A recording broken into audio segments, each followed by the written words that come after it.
Hello and welcome all. आज आपण पुन्हा भेटलो आहोत एका नव्या नात्याची गोष्ट ऐकून घ्यायला.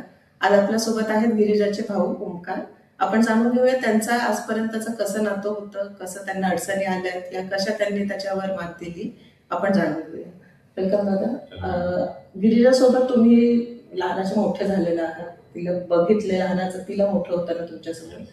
जेव्हा तिच्याबद्दल पहिल्यांदा जाणवलं तुम्हाला की तिला ऑटिझम आहे, तेव्हा तुम्ही काय फेस केलं या कसं तुम्हाला लहानपणी ज्यावेळेस ते बेबी असं नॉर्मली माहीतच नसतं की म्हणजे आम्हाला तर माहितच होतं की ऑटिझम स्पेक्ट्रम काय असतं डिसऑर्डर. तर थोड्या दिवसानंतर मग ज्यावेळेस कळालं की अच्छा ती आय कॉन्टॅक्ट देत नाही, ज्यावेळेस बरेच आमच्या फॅमिलीमध्ये काही डॉक्टर त्यांनी सांगितलं, मग तेव्हा माहीत पडलं की अच्छा बाळ नॉर्मल असतं तेव्हा ते आय कॉन्टॅक्ट देतं, ते रिॲक्ट करतं, आवाजाला रिॲक्ट करतं, आणि ते सगळ्या या गोष्टी गिरिजा करत नव्हती. तेव्हा कळलं की अच्छा काहीतरी हे वेगळा प्रकार आहे.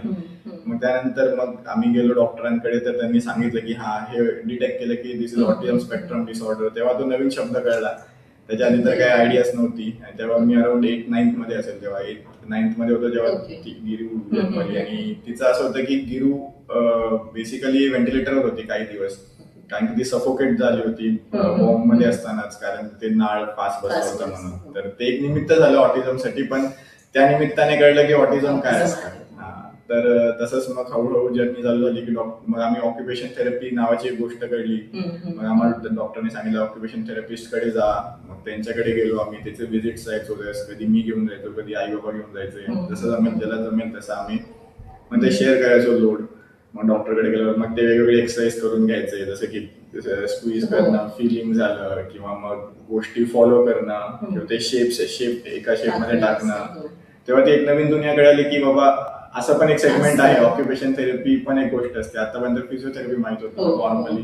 जसं तुम्ही म्हणालात की तुमची पण एज खूप मोठी नव्हती, तुम्ही 10th स्टँडर्डला होते ज्या वेळेला गिरिजाच्या संदर्भात कळालं तुम्हाला, तेव्हा तुम्हाला कसं वाटलं की तुमची एक लाईफ चेंज आहे, या तुम्ही ऍज अ सिबलिंग जर सपोज गिरिजा नॉर्मल असते तर तुमचं बॉन्डिंग काही चेंज झालं असतं? हा, निश्चितच चेंज झालंच असतं, वेगळं असतं. पण त्याच्यामुळे एक गिरू अशा असल्यामुळे एक आधीपासून जाणीव होती की ठीक आहे आता आपल्याला तर नीटच राहायचंय. म्हणजे असतं की एक फ्रीडम म्हणण्यापेक्षा एक ओपिनियन असतं ना, की आधी मी स्पोर्ट्स खूप खेळतो नॅशनल लेवलला वगैरे, तर माझं एक असं होतं की चल एक स्पोर्ट्सला ट्राय देऊन बघू. पण जसं गिरू आली मग त्यावेळेस मला कळलं की नाही, गिरू आपल्यासोबत राहणार, he is our responsibility till the end. मग त्यानंतर मग माझा फोकस चेंज होऊन मी अकॅडमिक्स कडे गेलो, थोडं बॅलन्स तिकडे केलं लाईफचं, मी तिकडं शिफ्ट केलं माझं फोकस, खेळणं वगैरे कमी केलं होतं. आणि छान झालं, म्हणजे असं वेगळं बॉन्ड म्हणजे काय नाही, जर नॉर्मल किड असती ती तरी ठीक आहे, तिथं स्कूलिंग चालू असतं, तिथं लाईफ चालू झालं असतं, त्यात इन्व्हॉल्वमेंट माझी कमी असते. पण एका अर्थाने बरं झालं की तिच्याशी लाईफ टाईम अटॅचमेंट झाली. नाहीतर आजकाल सिबलिंग्स एक सर्टन टाइम नंतर वेगळे होतात, तर तो चान्स मला नाही. तर ते एका अर्थाने ब्लेसिंगच आहे की माझी बहीण माझ्यासोबत राहणार हमेशा, म्हणजे ती सोबत राहणार. की म्हणजे ही बॉन्डिंग रिफ्लेक्ट होणं की जिथे आपण म्हणजे not as a responsibility burden म्हणून तुम्ही नाही बघितलं त्याला, आणि ऑब्व्हियसली म्हणजे ते एक बॉन्ड की आपण लाईफ लॉंग आपल्या बहिणीसोबत राहणार आहोत, ही जी फिलिंग आहे तुम्ही पॉझिटिव्हली जेवढी घेतली आहे ते खूप मॅटर करतात आपल्याच्यामध्ये. पॉझिटिव्हली घेतलं तरच फायदा, निगेटिव्ह घेऊन कसं करणार, उलट तिलाही त्रास, ऑलरेडी ती सहन करते, तिला काही गोष्टी कळतच नाहीत, तर सांगता येणार नाही तिला. जसं तुम्ही म्हणालात की जर्नी चेंज होते, या तुम्ही अकॅडमिक कडे फोकस केलं, या बाकी गोष्टी आहेत. फ्युचरिस्टिक तुम्हाला असं कुठेतरी आहे की नाही हिच्यासाठी आपल्याला हे करून ठेवायचे आहेत गोष्टी, या माझं एक स्वतःच वेगळं आहे पण हिच्यासाठी मला जास्ती काहीतरी प्लॅन करावा लागेल फ्युचर विचार करतो? येस, सध्या तरी मी तसंच विचार करतो. सध्या म्हणजे कसं करतो की मोस्टली माझी वाईफ आणि मी आणि माझं बेबी आहे, तर आम्ही तिघं जरी असलो तरी आम्ही दोघं कंटिन्युअसली एक चर्चा करतो की गिरूसाठी एक करायचं, गिरूसाठी एक रूम आहे, किंवा आम्ही जर नवीन जरी आता काही प्लॅनिंग करत असतो तर आम्ही त्यामध्ये गिरूसाठी विचार करतो की ठीक आहे हिला काय कम्फर्टेबल राहील. तर समजा नवीन बेडरूम पाहिजे तर मग छान डेकोरेट करायची बार्बी सारखी किंवा असं काहीतरी.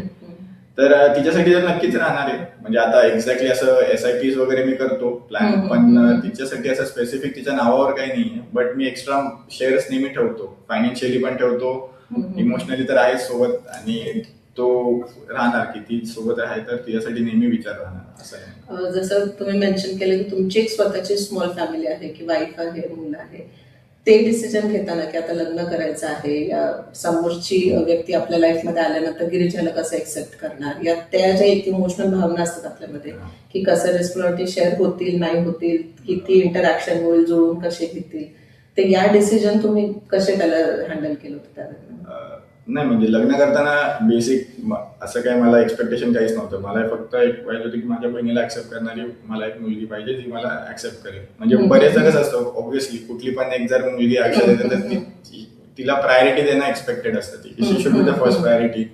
तर हा पॉईंट येतो होता की she should be the second priority. हा, फर्स्ट प्रायोरिटी गिरू राहणार. पण इव्हन ज्यावेळेस आमचं माझा आणि दीपाचं भेट झाली, ज्यावेळेस आमचा प्रोग्राम झाला, त्यावेळेसही मी सगळ्यांसमोर एकच प्रश्न तिला विचारला होता की बघ माझी बहीण अशी आहे, सगळ्यांना माहिती आहे, असं नाही की काय लपवा आहे. आणि मी गिरिजाला माझ्यासोबत घेऊन गेलो होतो कार्यक्रमाला. बरेच जण फॅमिलीमध्ये सांगतात की असं नका करू. म्हणलं की का बाबा, नंतर काय करायचं, आता जे आहे ते हे आहे, त्याच्यानंतर जर राहणार तर राहणार, नाही तर नाही राहणार. मग ते तसं आम्ही तिकडे गेल्यावर गिरू होती, म्हणलं माझी बहीण अशी ऑटिस्टिक आहे, तर तिला सांभाळणं गरजेचं आहे. तिने म्हणलं तिने सगळ्यांसमोर ऍक्सेप्ट केलं, तिच्या पॅरेंट्सने ऍक्सेप्ट केलं. मग तिथं कन्व्हर्जन होतं पॉईंट की ठीक आहे आपण लग्न करू. दीपाचं आणि गिरिजाचं रिलेशनशिप कसं आहे आता, ओव्हर अ पिरियड कसं ग्रो झालं? ते जास्त सिबलिंग सारखं आहे माझ्यापेक्षा. गिरू माझ्याशी फक्त ती माझ्याकडनं फक्त खायला प्यायला वगैरे एक्सपेक्ट करते की जास्त. कारण मी फक्त कधी पिझ्झा मागवतो स्विगीवरनं किंवा काय ऑर्डर करतो, तिचं फेवरेट फूड असेल तर मोस्टली फॉर फूड पर्पज, की ती म्हणते नाही दादा काहीतरी मजेशीर खातो आणि आपल्याला चांगलं चांगलं खायला भेटतं, मग त्याच्यामुळे ती माझ्याजवळ येते. पण बाकी कपडे असो, हेअरस्टाईल, मेकअप, ती आणि एकमेकांना फॉलो करतात. ती दीपाला फॉलो करते की जे दीपा करेल ते मी करायचं. मोस्टली मग आता जरी माझ्या बाळाला आंघोळ घालणं झालं तरी ती पण जाणार. टॉवेल मध्ये घेतल्यावर दोघं तिला गणपती सारखं उचलून जाणार. डायपर पण घालते गिरू आता माझ्या बाळाला. मॉइश्चरायझर जे तिचं डेली रुटीन आहे, दीपाला बघून ती सगळंच करते. कारण की दीपा पण तिला करू देते की कर हे पावडर असा टॅप करतात. आणि माझा बेबी आणि ते दोघं ते पण सिबलिंग सारखेच राहतात. पण त्या दरम्यान तुम्हाला अशी भीती वाटली नाही का की म्हणजे आता जसं प्रेग्नन्सी आहे या काही आहे तर गिरिजा जास्त जवळ नको, या त्यांच्याकडनं असं कधी काय जाणवलं तुमच्यामध्ये की ती भीती एक असते आपल्याला की त्रास व्हायला नको? इनिशियली थोडं एकदा वाटलं होतं इन्सिक्युरिटी, कारण की ती म्हणजे जाऊन जोरात धक्का वगैरे देईल, पण सरप्राइझिंगली ती उलट झालं. म्हणजे ती जास्त केअर करायला लागली. आता पण जर माझं बाळ कोणी दुसऱ्याकडे चाललं असेल ना तर गिरू बॉडीगार्ड सारखं प्रोटेक्ट करते त्याला. ते उलट झालं. म्हणजे एक्सपेक्टेड पेक्षा ऍक्च्युअली जेन्युइन ते माझ्यासाठी पण सरप्राईज होतं, कारण की मला माहित नव्हतं की आता बाळ कसं रिॲक्ट करेल, माहित नाही. तर ते उलट झालं की ती त्याला प्रोटेक्ट करायला लागली बाय डिफॉल्ट. आता ती जर लाईव्ह एक्सपेरिमेंट पण करू शकतो. तुम्ही चाललं असेल कोणी जर त्याला बाळाला येऊन हात लावला नाही, गिरिजा जाऊन त्याला आडवणार, हात पकडून घेणार की तू इकडे बाळाला. हा, तर ते आमच्यासाठी पण एक सरप्राईज होतं की असंही रिॲक्ट करू शकतात ती मुलं. इमोशनली आम्हाला एक्सपेक्टेड नव्हतं, पण ते तसं तिने रिॲक्ट केलं. ते एक चांगलंच झालं, ब्लेसिंगच आहे. नाही गुड, कारण की कसं की तिला एक्सेप्ट करून फॅमिलीमध्ये सगळ्यांनी एक्सेप्ट करणं आणि तिच्यासोबत नॉर्मली राहणं, बाकी कुठले डिफरन्सेस न ठेवणं ते एक इम्पॉर्टंट असतं. दुसरं असं की आपण जसं आता सोबत राहतोय, या गोष्टी बघतोय, आपण लहानपणी आपण काही काही गोष्टी शिकतो एकमेकांना बघून. गिरिजाकडनं बघून तुम्ही काय शिकलात की एखादी गोष्ट इन्स्पायर केली तुम्हाला या मोटिवेट केली तिच्याकडनं बघून? तिचं बाबांवरचं प्रेम, अखंड प्रेम. अखंड प्रेम. म्हणजे कोणी आपल्या आई बाबांवर प्रेम करू शकतं निस्वार्थ, तर गिरिजा म्हणजे कॉम्पिटिशनच नाही. ती बाबांना ती बघू शकत नाही. ती म्हणजे बाबा जर थोडे जरी नजरेआड झाले तर विदिन अ फ्रॅक्शन तिला कळतं आणि ती रडायला लागते. कुठे आहेत पॅरेंट लेवल, म्हणजे पॅरेंट सोबत तो खूप नेक्स्ट लेवल बॉन्ड आहे. म्हणजे असं तर कोणाचाच नाही बघितलं. नाही, आम्ही बघितले गिरिजाच्या बाबांना पण म्हणजे सोबत वगैरे असतात, म्हणा सगळ्या जागा घेऊनही जातात. फॅमिली म्हणून खूप सपोर्टिव्ह आहात, कारण की बऱ्याचदा मुलांना कुठे घेऊन नाही जायचं हा एक मोठा इश्यू होऊन जातो. पण गिरिजा पण तेवढीच इन्व्हॉल्व्ह होते, तुम्हीही सगळं तिला तेवढं सपोर्ट करताय. जनरली कसं होतं की एखाद्या फॅमिलीमध्ये जर नवीन कोण बाळ ऑटिझम मध्ये डिटेक्ट झालं आहे, असं काही आहे, तर तो एक एक्सेप्टन्स आणि त्याला ओव्हरकम करायला खूप टाइम लागतो. त्या गोष्टीतनं ऑलरेडी तुम्ही गेलेला आहात, तुम्ही सगळी ती जर्नी तुम्ही लोकांनी ऑलरेडी क्रॉस केलेली आहे. नवीन फॅमिलीजला तुम्ही काय मेसेज द्याल की काय त्यांना मोटिवेट ठेवावं त्या गोष्टींसाठी? मोटिवेशन असं ते पण नॉर्मल बेबीजच असतात, फक्त त्यांचा तरीका वेगळा आहे, त्यांचे चॉईसेस वेगळे आहेत. डेनाय करून तर जास्त त्रास होईल, त्यापेक्षा ऍक्सेप्ट करा आणि त्यावर काम करा तर ते बेटर आहे. जर्नी इझी राहील. म्हणजे जर तुम्ही ते डेनाय करत राहताल किंवा अरे काच आहे, त्रासच आहे, मग तो अजून त्रास वाढत राहील. अदर दॅन तुम्ही ऍक्सेप्ट केलं, ठीक आहे हे पाहिजे याला देऊन बघू, हे पाहिजे ते देऊन बघू, तुम्हाला इझी जाईल ते एक्सपेरिमेंटेशन. म्हणजे खूप नॉर्मल पेक्षा थोडं डिफिकल्टच असणार, पण ते कम्पॅरेटिव्हली इझी असणार जर तुम्ही ऍक्सेप्ट लवकर केलं तर. जर तुम्ही जेवढं उशिरापर्यंत त्याला सोबतच ठेवा त्या गोष्टी हा, त्रास तर नाही मग होत. तुम्हाला जास्त त्रास होणार ऑब्व्हियसली. जर तुम्ही लवकर सोसायटीला accept कसं केलं. तुम्ही मेसेज द्याल की अवेअरनेस तर आता ठीक आहे, ऑटिझम हा शब्द बऱ्याच लोकांना या काळामध्ये बऱ्याच जणांना माहिती आहे, पण त्याचा एक्सेप्टन्स ऍज अ सोसायटी म्हणून अजूनही नाही आहे. त्याला तुम्ही कसं डील कराल असं? तेच आहे की सोसायटी लोक म्हणतात की हा मतिमंद आहे किंवा हा वेड आहे, असं तसं. तसं न बोलता तुम्ही विचार करा की हा स्पेशल आहे. तर प्रत्येकाची आवडी-निवडी आहे. तुम्ही कधी क्रॅम्पी असतात, तुम्ही कधीतरी कुठल्या गोष्टीवर तुमची सनकते, तुम्हालाही आवडी-निवडी असतात, ह्यांच्या जास्त असतात. तर ते फक्त तुम्ही जर तेवढंच एक ऍक्सेप्टन्स दिला की, म्हणजे आता तर भरपूर लोकांना माहित पडलं ऑटिझम वर्ड आहे, तर माहितच नव्हता. तर तेच आहे की हे पण मुलं आहेत, हे पण नॉर्मलीच राहतात. हे जर काही करतात तर हे अनइंटेन्शनली करतात बेसिकली. की काय काय लोकांना वाटतं की अरे हा म्हणजे ह्यानी मारलं, ह्यानी मला चिडचिड केली, ह्यानी ओरडलं. पण रादर दॅन असं पकडता की ते हे आहे, म्हणजे मुद्दामून केले असं नाही करत, त्यांच्याकडनं चुकून झालं, त्यांना माहितच नाही की ते करतायत त्या गोष्टी. एक आपला नॉर्मल आहे हा. तसं वाला फील.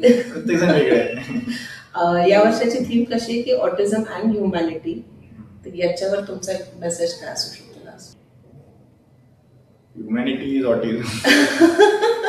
एक्स्ट्रीमली वेल सेड, कारण की खूप मोठा डिफरन्स नसावा त्याच्यामध्ये.